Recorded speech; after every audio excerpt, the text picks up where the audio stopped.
All right, let's talk about something that affects literally all of us, the huge tech companies that run our digital world. The big question we're diving into today is, did these brilliant innovators accidentally become unstoppable empires? I mean, think about it. Are your favorite tech companies just a little too powerful? It sounds like a simple question, right? But the answer is, well, it's messy. We're talking about the services you use every single day, and they're at the heart of this massive global showdown between governments and, frankly, the most valuable companies in the history of the world. So, to really get what this fight is all about, we first have to wrap our heads around the sheer scale of it all. Just how big is big tech really? This might feel like a totally modern problem, but it's really not. The very same laws being dusted off to challenge these tech giants, they were actually written over 100 years ago to break up industrial monopolies like Standard Oil, which controlled pretty much all of America's oil. The playbook is old, but the players, they're brand new. Let me just throw a number at you. 90%. That's roughly Google's slice of the entire global search market. When one single company has that kind of chokehold on the main doorway to the internet, you can start to see why regulators get a little antsy. And it's not just about Google. What we really have here are these massive digital kingdoms, each ruled by a different giant. Google's got search. Apple and Google together control the app stores. Amazon, well, that's e-commerce. Meta owns social media.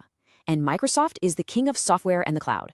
They are, for all intents and purposes, the gatekeepers of our modern economy. Okay, so we've established they're dominant. The next big question from regulators all over the world is that power being abused? Let's take a look at the case for stepping in. So the complaints tend to hit on a few key ideas. You've got critics pointing to those massive commissions, sometimes up to 30%, that Apple and Google take from their app stores. Then there's the argument that these platforms just happen to favor their own products over the competition. And of course, there's the strategy of either buying up potential rivals, think Meta grabbing Instagram and WhatsApp, or creating these closed-off walled gardens that make it super hard for you to ever leave. Let's dig into one of those key terms, self-preferencing. It sounds complicated, but it's not. Imagine you go on Amazon to buy batteries. If the search results always show you Amazon Basics batteries right at the top, even if there are cheaper or better options from other brands, well, that's self-preferencing. Regulators look at that and say, hang on, that doesn't really feel like a fair fight. And what keeps these giants on top is a powerful force called network effects. Think about it. A social network is totally useless if none of your friends are on it, right? So the more people who use Facebook or WhatsApp, the more valuable it gets for everyone. And the harder it becomes for some news social app to even stand a chance. It's this powerful cycle that just keeps reinforcing itself. And believe me, this isn't a new fight. It has been ramping up for decades. We saw it with that huge landmark case against Microsoft back in the 90s. We're seeing it now with the big lawsuits against Google, and we're seeing it in Europe with sweeping new rules like the Digital Markets Act. The pressure is absolutely mounting. So for everyone who supports regulation, the mission is pretty clear. It all boils down to protecting the market itself. The goal is to make sure competition is fair, to give you and me more choices, to give small startups a fighting chance, and, maybe most importantly, to put a check on the incredible political influence these companies now have. But this leads us to the absolute core of the other side's argument. Is being wildly, unbelievably successful the same thing as being a harmful monopoly?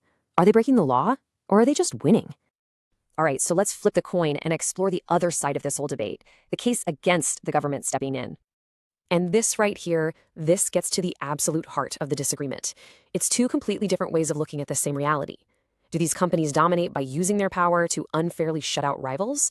Or do they dominate simply because they built a better mousetrap, a better product that millions of people freely choose to use every day? The defense's case really stands on a few key pillars. First, just being big isn't the same as being bad. Success itself isn't illegal. Second, there's a real fear that heavy-handed regulation could actually crush the very innovation that made these services so great. There's also a geopolitical argument. If you weaken America's tech champions, you might just be helping foreign rivals. And finally, the big one.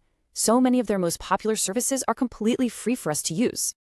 And honestly, this is probably their most powerful point. It's a fantastic question. If Google Search and Facebook and WhatsApp don't cost you a penny, then where's the harm? How can you prove that consumers are actually being hurt?